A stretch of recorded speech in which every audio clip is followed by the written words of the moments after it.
Hello, selamat pagi. Halo, selamat pagi. Hai, siapa tu? Assalamualaikum, KC, apa khabar? Waalaikumsalam, siapa tu? Nama saya Ilham. Ilham, terima kasih, saya sihat. Jadi Ilham, kisah malam ni pengalaman tentang apa ni? Pengalaman tentang saya waktu saya tinggal di Jakarta bersama keluarga. Berapa lama duduk sana? 4 tahun. 4 tahun Saya. Kerana anda bertugas di sana ke macam mana? Betul, saya bertugas di sana. Jadi 4 tahun duduk. Rumah tu rumah yang disewa lah pastinya. Ya, pasti di sini. Sila. Rumah tu yang saya tinggal tu sangat meninggalkan memori yang tak dapat saya lupakan lah. Wah, ini seronok ni. Okey, jadi apa yang berlaku? Rumah 2 tingkat ke macam mana? Okey, rumah pertama saya tinggal setelah saya tinggal, mula saya pergi sana seorang. Jadi setelah itu dah settle down, baru saya buat family. Okey. Rumah yang saya tinggal ni di kawasan CBD area. Di kawasan Kuningan, Karet Pedurenan situ. Jadi rumah tu townhouse. Townhouse tu jadi townhouse tu bentuk dia U. Jadi tetangga saya kebetulan ST12 beberapa artis Indonesia lah. Jadi rumah tu ada beranda, dan depan beranda tu ada beranda umum di mana tetangga-tetangga boleh socialize kat situ, ya, berbaur dengan tetangga yang lain. Jadi tiap-tiap malam setelah anak saya tidur ni, saya keluar ke beranda, saya akan merokok. Jadi saya merokok. Jadi selama-lama saya merokok ni, jiran tetangga saya ni makin lama makin kurang. Dan tapi saya nampak setiap malam saya merokok tu ada wanita duduk dekat meja. Saya ingat dia tengah duduk menghadap laptop, dia buat kerja dia. Jadi dia main-main rambut. Jadi satu hari tu ada budak housekeeping yang bilang saya, pernah nampak gini-gini. Saya cakap nampak, saya bilang. Dan tetangga-tetangga pun dah banyak berkurangan. Jadi setelah tu saya dikasih tahu sebenarnya tu bukan perempuan, bukan manusia. Setelah 2 bulan. Oleh kerana orang rumah saya, isteri saya baru hamil. Jadi apa yang saya buat, saya buat keputusan untuk berpindah di sebuah kondo di kawasan Rasulullah Said. Tempat rumah ni yang ada masalah sebenarnya. Setelah hampir 9 bulan tinggal di situ, timbul masalah. Saya terpindah di kondo Rasulullah Said ni, Tower 17. Setiap kali saya jumpa orang, bila tanya tinggal mana, saya bilang Rasulullah Said. Tower berapa pak? Jadi saya bilang 17. Lantai berapa? Jadi saya tinggal di lantai yang paling tinggi, tingkat 27. Jadi katanya 27 itu rumah Miss Indonesia dulu. Dulu memang tempat tu disewa oleh Miss Indonesia, Miss World Indonesia. Jadi Tower 14 waktu tu tinggal Encik Sujadi Siso. Okey. Jadi satu hari terjadi. Setelah itu isteri saya dah bersalin, melahirkan anak saya yang di Singapura lah dia lahirkan. Di Indonesia. Di Indonesia. Okey. Ya, di Indonesia. Setelah itu dah lahirkan, berapa hari, seminggu dah balik rumah kita. So saya ada 2 pembantu. Dan salah satu saya ambil jadi yang akan mengurus isteri saya waktu confinement tu. Namanya Mbah Senin. Mbah Senin saya kenal dah lebih 10 tahun yang lalu. Waktu itu saya pernah bertugas dengan salah satu seorang anak presiden, waktu itu Presiden Soeharto. Jadi Mbah Senin ni adalah ahli, dia tukang urut peribadi Pak Harto dan Butin. Jadi saya ambil dia untuk jaga isteri dan anak saya waktu itu. Jadi kejadian ini terjadi pada satu hari Khamis malam Jumaat. Jadi saya pulang ke kantor tu agak awal. Saya balik. Lepas tu saya pergi gym, exercise, saya balik rumah lah. Tapi seperti biasa tidak rasa apa-apa, tak ada apa-apa. Tetapi sebenarnya ada kejadian waktu siang hari itu, petang hari itu di rumah. Tapi pembantu saya ni 3 orang tak bicara apa-apa dengan saya. Jadi malam tu saya cakap dengan isteri saya, okey, saya rasa nak minta Mbah Senin urut. So kerana rumah saya ada 4 kamar tidur, jadi kamar tidur 1 kosong. Jadi Mbah Senin di situ saya minta dia urut lah. Jadi waktu saya tu diurut, dengan tiba-tiba saya dengar ada orang macam kebas barang, sapu-sapu di lantai atas tau. Tapi lantai atas ni kosong tau, Casey. Kosong. Dan dia rumah dia hanya seperti loft, satu bilik itu. Habis dia ada dia punya balcony luar tu besar, luas. Dia ada 2 part balcony, ada outdoor dan indoor. Saya mula-mula ingat, mungkin jiran tetangga saya lah kat atas ni. Lama kelamaan bunyi tu makin kuat, dan baru saya sadar yang bahawa tetangga atas ni memang rumah atas kosong. Jadi setelah tu saya tak rasa apa-apa. Berapa minit kemudian mulalah terjadi sesuatu di mana tembok atau dinding rumah saya tu seperti ada orang ambil duit atau ambil sesuatu, jalan gariskan benda tau. Jadi saya tengok Mbak Senin tengok saya. Saya diam. Lepas tu dia buat lagi tau. Jadi saya fikir, sebelah kamar ni kamar anak saya, perempuan 2 orang tengah tidur bersama dengan pembantu saya. Takkan 2 orang, saya bilang Mbak Senin sebentar. Saya bangun, saya cek kamar sebelah, semua orang tidur. Saya balik lagi, lama kelamaan bunyi ni makin ketara dan makin sering dan stop tau. Terus saya dah rasa sesuatu yang tak enak. Saya bilang Mbak Senin stop. Saya tengok muka Mbak Senin dia dah pucat Casey. Cakap Mbak ada sesuatu yang Mbak nak ngomong sama saya. Ya pak dia gitu. Mungkin tak apa-apa. Saya bangun, saya tuju ke kamar mandi, saya ambil wuduk, saya masuk bilik saya lihat anak saya yang baby itu, isteri saya semua tengah tidur, saya pakai pakaian, saya duduk, saya keluar, pergi ke living room, ke ruang tamu. Waktu saya nak berjalan ke ruang tamu tu, Mbak Senin ada di belakang saya. Saya ni tak boleh jalan sampai ke ruang tamu saya lah, Casey. Macam ada sesuatu tenaga yang menolak saya.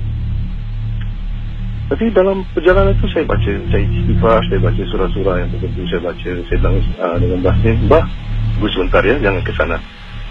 Jadi waktu saya nak jalan, lama-kelamaan setelah saya baca tu baru saya boleh jalan. Setelah saya nak sampai ke ruang tamu tu, kebetulan balkoni saya tak tutup pintu balkoni itu. Jadi ada angin yang hembusan agak deras keluar dari balkoni itu. Keluar dari balkoni itu, saya pun duduk di tengah-tengah ruang tamu menghadap kiblat. Saya duduk, saya baca apa yang boleh saya baca, saya duduk berfikir. Lepas tu saya bangun lagi, saya ambil sejadah, saya solat sunat 2 rakaat, saya berdoa minta dilindungkan keluarga saya. Setelah itu saya tanya Mbak Senin, apa yang terjadi? Nampak saya ngomong dengan bapak besok aja bisa. Saya agak lagi grogi katanya. Okey, saya bilang okey, Mbak Senin masuk ke kamar, tapi tolong jangan tutup pintu. Saya ingat nak nyalain lampu nggak apa-apa. Setelah itu saya masuk dalam bilik saya. Jadi kamar saya ni berderet agak U-shape. Jadi setiap pintu kamar tu dari kamar saya pasti di room boleh nampak. Okay. Jadi pintu bilik saya ni saya tak tutup rapat. Saya renggangkan, sengaja saya renggangkan. Jadi koridor perjalanan antara bilik tu lampu saya buka.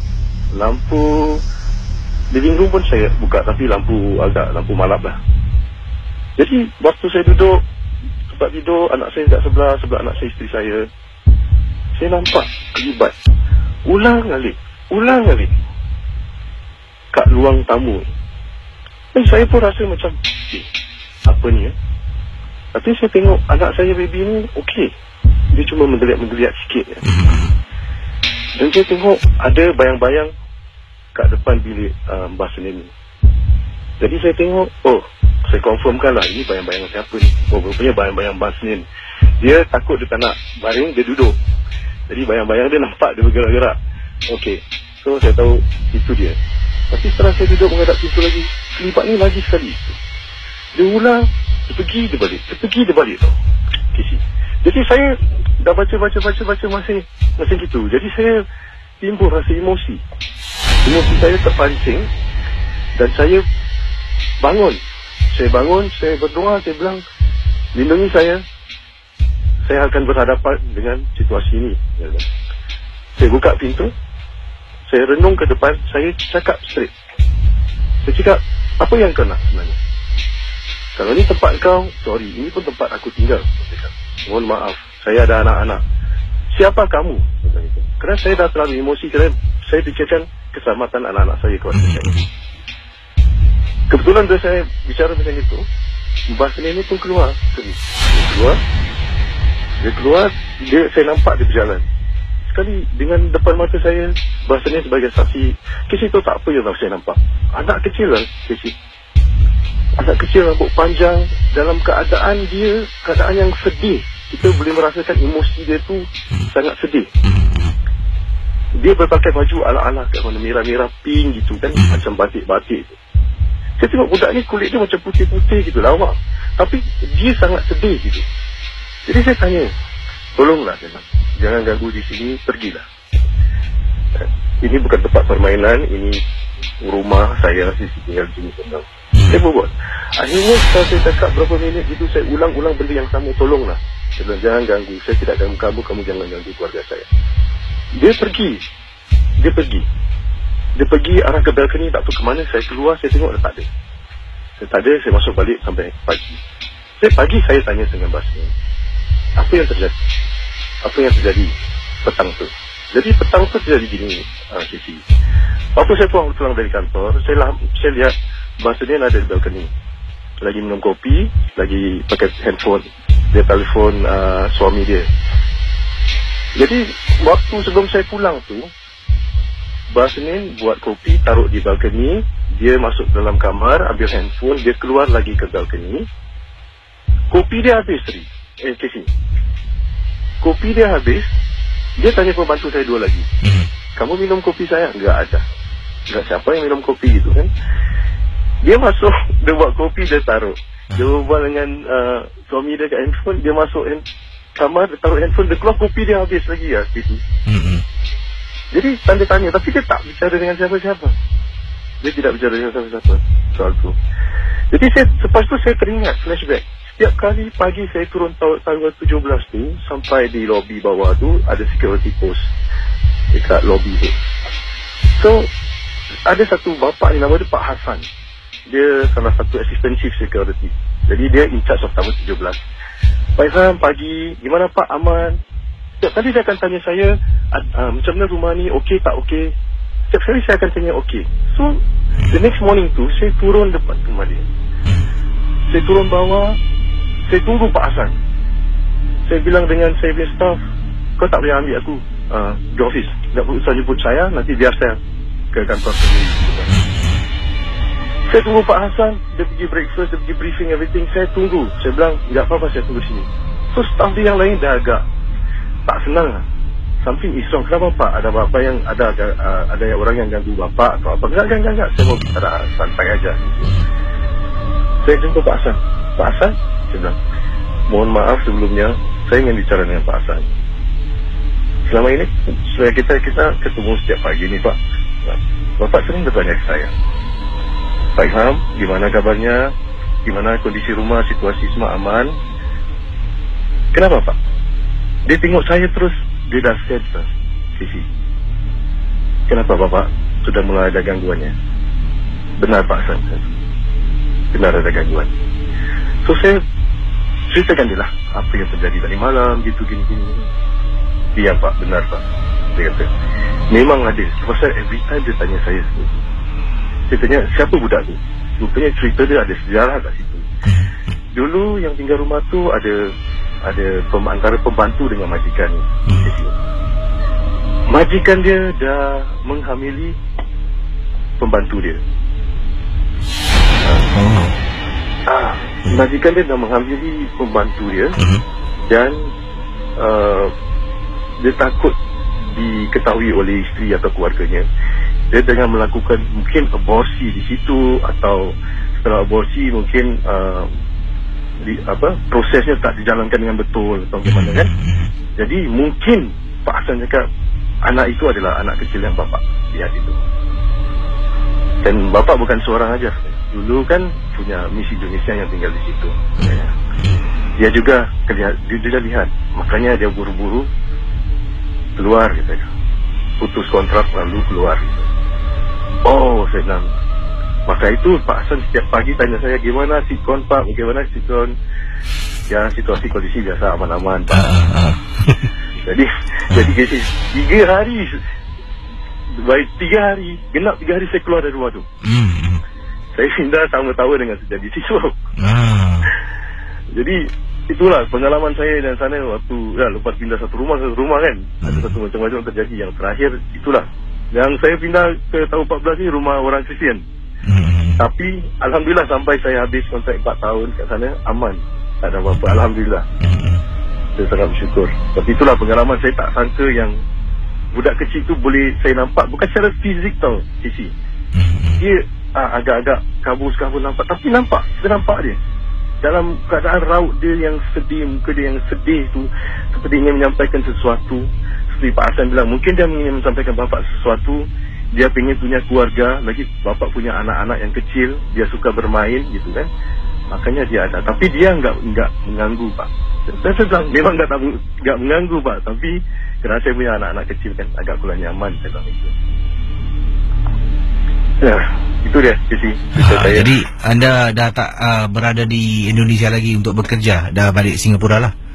Oh, saya dah balik ke Singapura sekarang kerana satu daripadanya kerana pendidikan anak-anak. Walaupun di sana kan international school, walaupun dibayar sama perusahaan, tapi agak slow jack, agak relax sikit, laid back sikit. Jadi saya buat keputusan untuk pendidikan anak-anak. Saya bilang keputusan yang agak berat, tapi saya bilang ini yang wajar lah, yang waras. Jadi terima kasih dengan kisahnya. Harap kalau pulang ke Indonesia lagi jangan dapat rumah macam tu lagi lah. InsyaAllah. Terima kasih ya. Terima kasih. Kembali. Waalaikumsalam warahmatullahi wabarakatuh.